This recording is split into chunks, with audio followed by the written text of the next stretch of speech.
The burden of choice, Hyundai Ioniq style. Do you buy the hybrid, the plug-in, or the battery-only electric vehicle? The classic epistemic trichotomy of environment saving. That's next.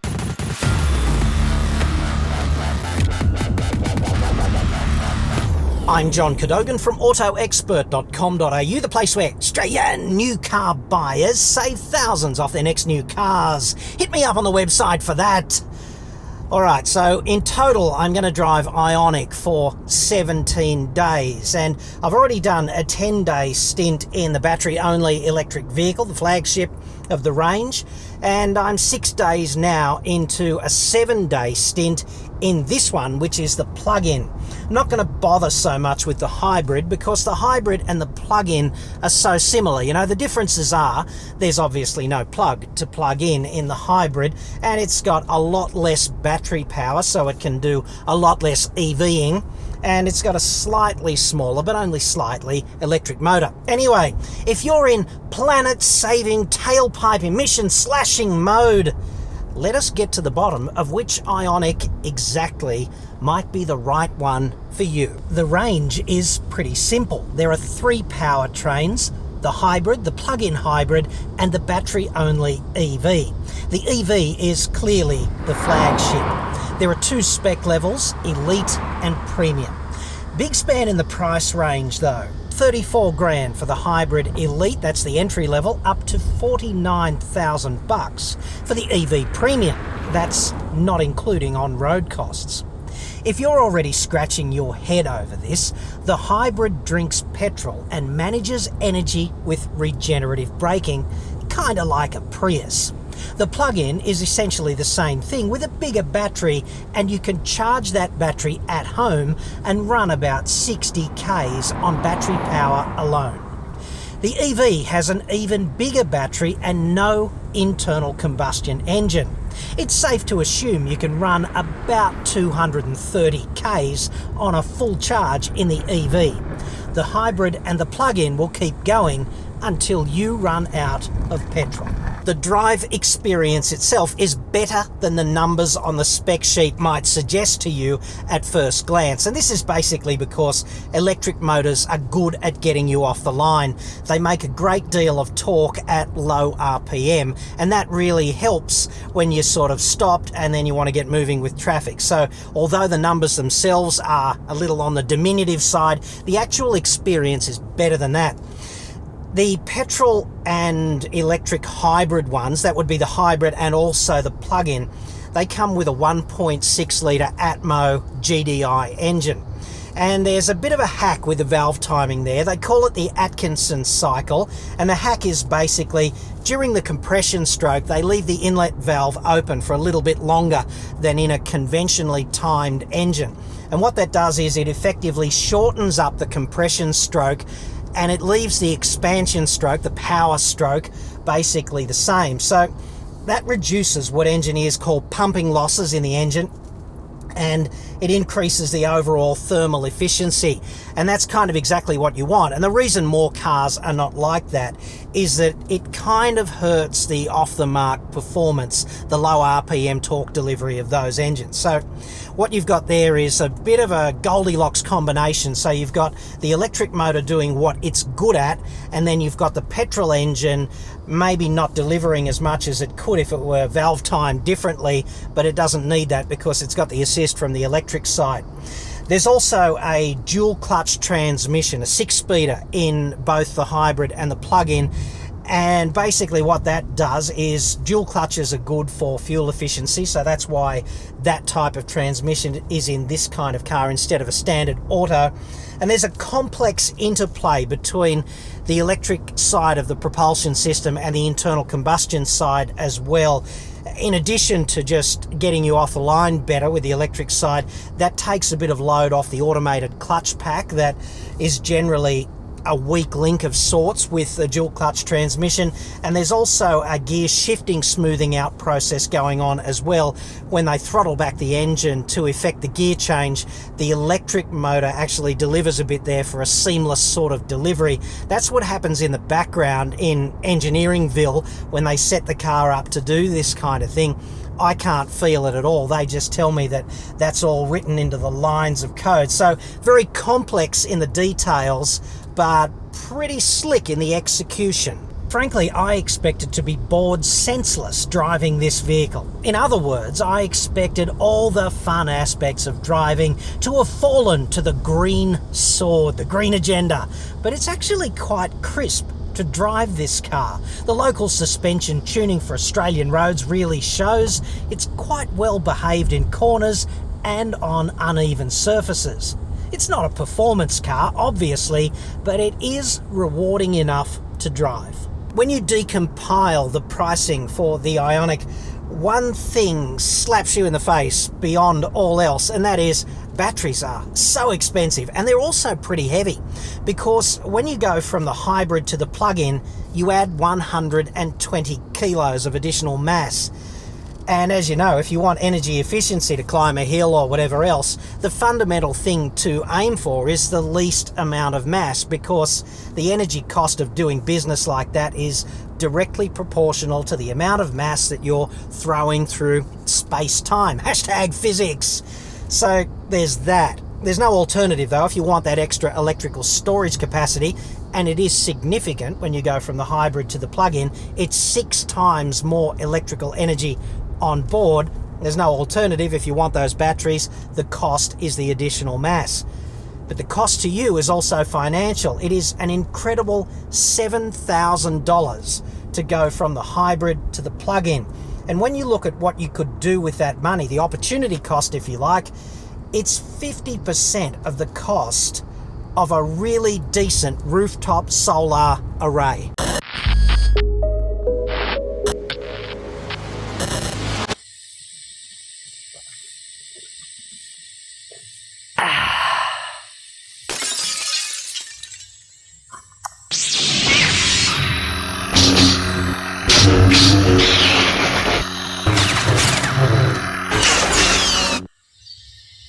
The force is strong in this one, principally because batteries absolutely do rock for some applications, and this would be one of them. You can trim hedges until the end of time with utter geometric precision and seemingly never runs out of juice, so that's kind of nice. This is a 36 volt 5 amp hour battery, and if you multiply that out, it's 180 watt hours of electrical energy stored in there, fully charged.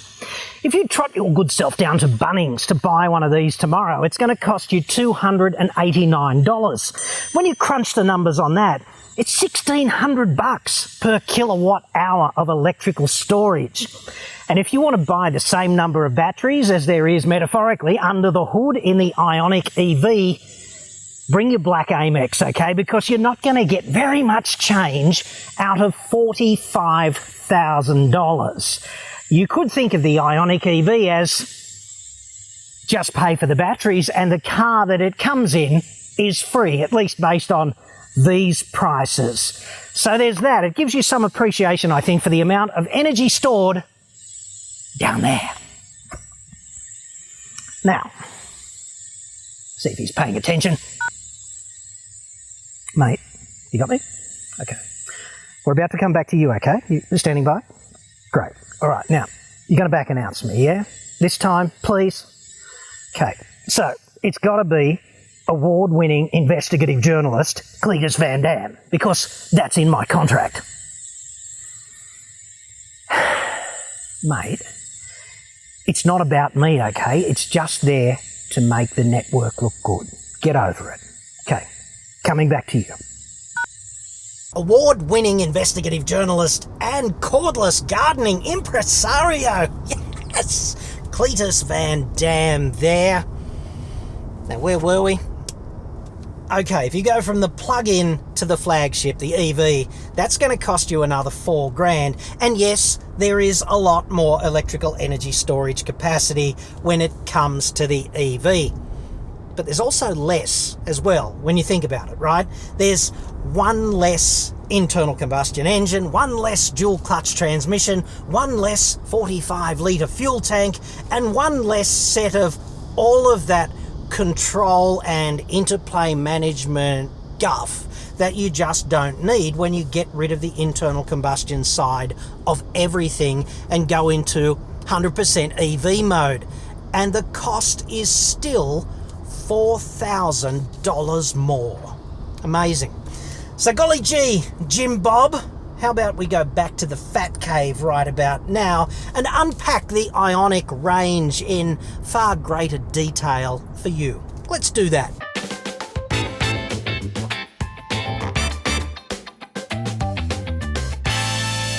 In order to differentiate between the 3 different flavours of Ioniq without having to resort to walking down there and looking at the badges, which in my view is always an implicit admission of defeat, just do this. Check out the grille. If you are popping a cap into a conventional horizontally slotted grille, then you are looking at either the hybrid or the plug-in. And if instead you are looking at one of those Star Trek Next Generation solid grilles, well, that is certainly the EV.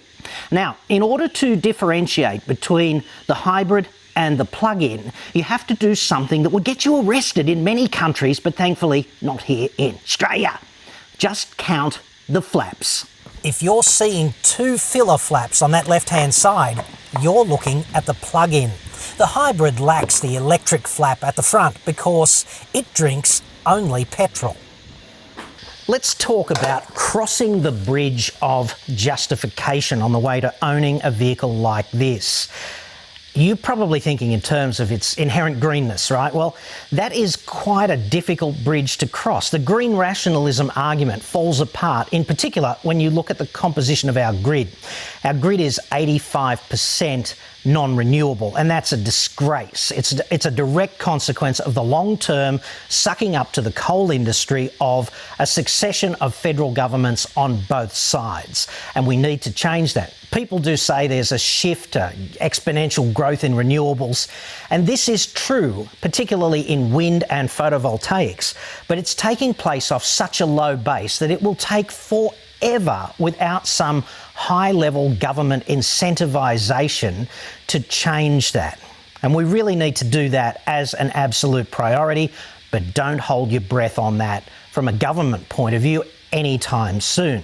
So it's difficult to justify these vehicles on green grounds, even though the marketing for these vehicles latches onto that, because there's so much green aspirational whatever built into our culture, and it's easy to push that button. The second case, I guess, is economic rationalism. Usually people think in terms of the fuel saving, but in relation to the EV and also this plug-in, it takes a huge amount of driving, which means a great distance, hundreds of thousands of kilometres, about 200,000 Ks in the case of the EV, and a bit less in the case of this plug-in, to actually recoup the premium that you pay for these vehicles using the money you save on liquid fuels. So there's that. It's difficult to make the economically rational case for vehicles like this. But there are 2 factors that kick immense goals, potentially, if vehicles like this were widespread. And the first one is simply clean air. Clean air is a major problem in our cities. People don't realise this, but exhaust pollution from cars and trucks kills more people prematurely than car crashes. And this is a huge deal, and this factor is not given nearly enough oxygenation.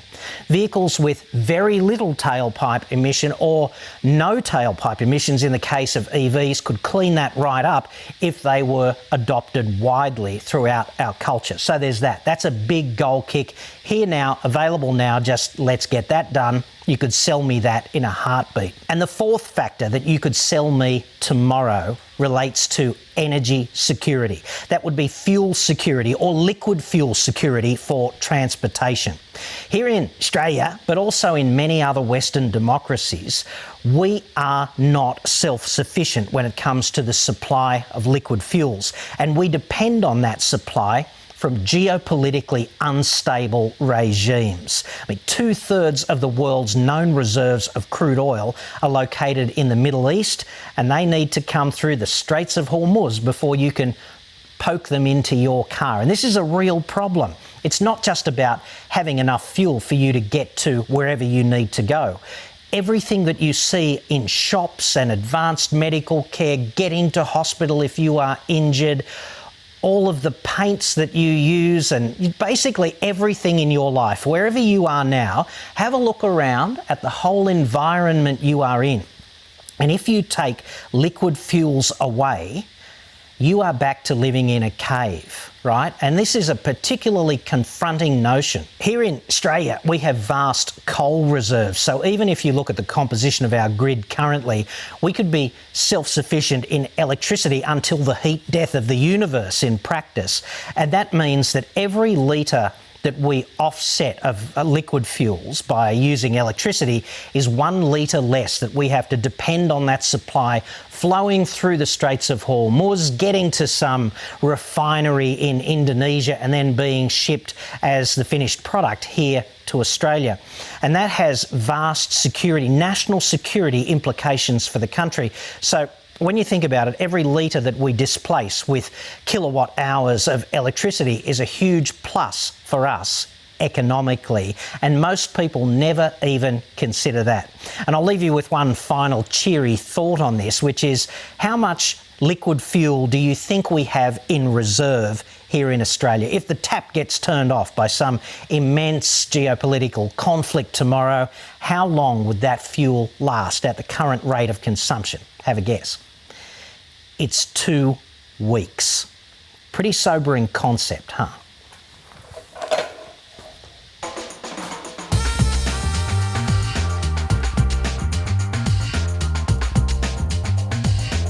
Let's talk criticisms, okay? And these are fairly minor criticisms, but they're things you're going to have to live with if you buy one of these cars. And not only that, they're things that could be addressed quite easily and a much better job done, in my view. And the first one is this. This is the bag that your recharging cable comes in if you buy the plug-in or the EV. Obviously not required with the hybrid because no plugging in. Anyway, as bags go, it's not a bad job. You know, it's a zippy bag. You can undo it okay. It's kind of carry-on spec, I'd suggest. No reason to think it's not going to be durable. Carries the payload all right. My problem with this, though, as an example of industrial design, is that this has to last the life of the vehicle, and it is designed to sit on the cargo bay floor under a net. And to me, you know, that's like the 10 Commandments. You could give this project to just about anyone and they would do a better job reworking it. Are we seriously suggesting that this is the best possible integration for the cable that you need in that vehicle for the life of the car? I really don't think so.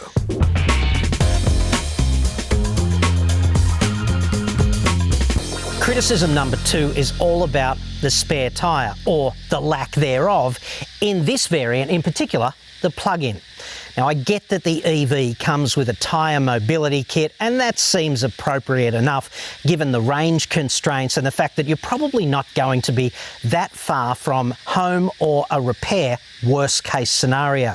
If you don't know what a tyre mobility kit is, it's that little pressure pack can thing that's got a special sealant in it designed to repair some defects, some punctures, and enough pressurisation in it to reinflate the tyre. So, okay, that's the EV.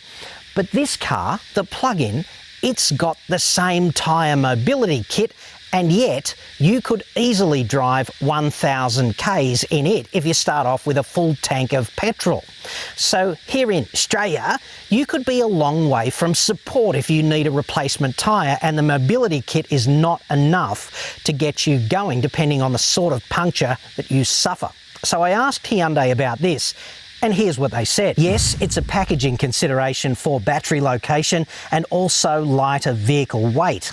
Australia is one of the last markets to still have full-size spares, so in the future a lot of chassis will be designed and built without the space to accommodate a full-size spare, because we can't justify a bespoke chassis for our relatively small volumes. Isn't it funny how 100,000 units of whatever being sold here in Australia, Hyundai's approximate sales, qualifies as reasonably small volumes because, you know, hey, hashtag car industry.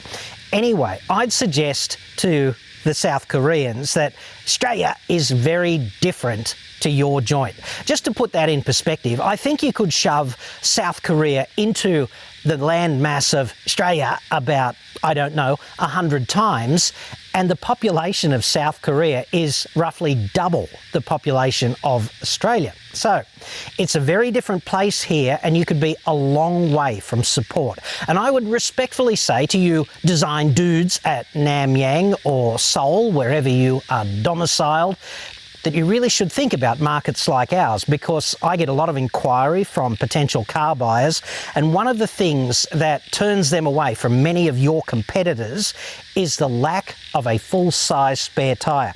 It is a principal differentiator, believe it or not, here in Australia, a determinant of whether your car sells or whether it does not, particularly in SUV classes and particularly for people in Australia who live in regional areas. So I would ask you to consider that. Now, there's one other problem as well, and it's in there, so let's go take a look. Now, if I had to summarise this vehicle for them in 3 words, that would be these: green tech flagship. And that's kind of the impression I got off the bat with the EV, and in an ongoing way for the next 10 days that I drove it. And then I was horrified when I picked up this car, the plug-in, and I looked down there, and I discovered, much to my dismay, that's right.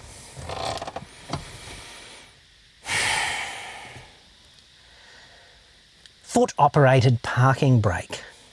So I fired up the steam-powered email and I said, "What the?" To which they responded that we have you retardastanis to thank for the inclusion of this high-tech device. I'm paraphrasing. This is apparently because of the retardastani preference for additional cup holders and storage space. And you know I love you retardastanis, right? But I have to ask you, how many big gulp sodas do you really need access to as a driver? Is it responsible to have one in each hand while you are driving the car? Are you going for gold in the Type 2 Diabetes Olympics in Tokyo? Really? Electronic parking brake. So cool. And I wonder what you could do to sort of bind this up in the design and make it more holistic. And what I'm wondering is if you could put a foot-operated parking brake, perhaps package it up in a retardastani special package with a cassette player, or even better, an 8-track, and of course the hitches in the front for the friggin' horses. Rant over. There's one more thing about the brakes though, and this is inspired by a question from you, so let us go down there. So in the course of all of this Ioniq reportage, I got an excellent question from a guy named Aussie Bloke 609. And while it does not surprise me that 608 people apparently beat you to that fake name, notwithstanding all of that, I couldn't of course answer your question. So I continued my relentless strafing of the Hyundai PR department. Here's the question. When using regenerative braking, do the brake lights come on automatically? Without those lights, you'd be at risk of being rear-ended, just like if you had no working brake lights. Excellent question indeed, you know. Up here for thinking and down there for most other enjoyable pursuits. Basically, the response is this: yes, The brake lights do activate during regenerative braking, but only sometimes. See, there's a predetermined threshold of deceleration at which regenerative braking actually counts as proper braking, and you are at risk of being Liberace'd in traffic, and then the brake lights activate. But for just normal, run-of-the-mill regenerative braking, the gentle kind where you're coasting up to the lights and doing the mad voodoo with energy management, not so much.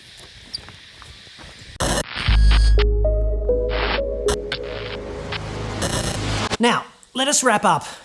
Time to answer a couple of common EV Ioniq questions, right? People always ask me about the battery life, and I'd say, don't stress about it. There's an 8-year warranty on the battery in Ioniq, and when you look at vehicles with batteries that have been on the road for forever, like the Prius, people were originally pretty concerned about the battery life there, but it's proven to be a total non-issue. The batteries are durable. The alleged danger of batteries always comes up as well. What if they explode or catch fire? Here's the thing. We live in a world where our way of life is tightly coupled to massive amounts of stored energy, especially when it comes to liquid fuels. The very concept of steaming down the road in a metal box at 100 k's an hour with 50 litres of petrol sloshing around just under your ass, it's fundamentally absurd, and yet we do it all the time. This is inherently risky, so we manage the risk to the point where the danger is acceptably low, and then everyone forgets about it. Yes! Except, of course, if you buy a Ford. It's the same thing with batteries. If the underlying engineering manages the risk, it becomes quite safe. And there's no reason to expect that this risk is not managed, right? There's no evidence whatsoever of Samsung Galaxy Note 7 syndrome in electric cars. This is mainly a familiarity issue. EVs are just a new thing, so you're gonna get over that. The same goes for the upcoming hydrogen fuel cell cars, which are the next big environmental green car thing.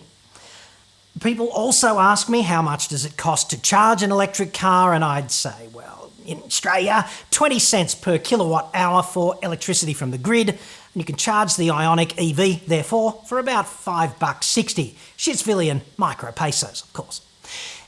It costs substantially less than the same amount of energy in petrol, but the acquisition cost of the vehicle itself is so much higher that it's very difficult indeed to break even. And finally, which Ioniq should you buy, right? The hybrid, the plug-in, or the EV?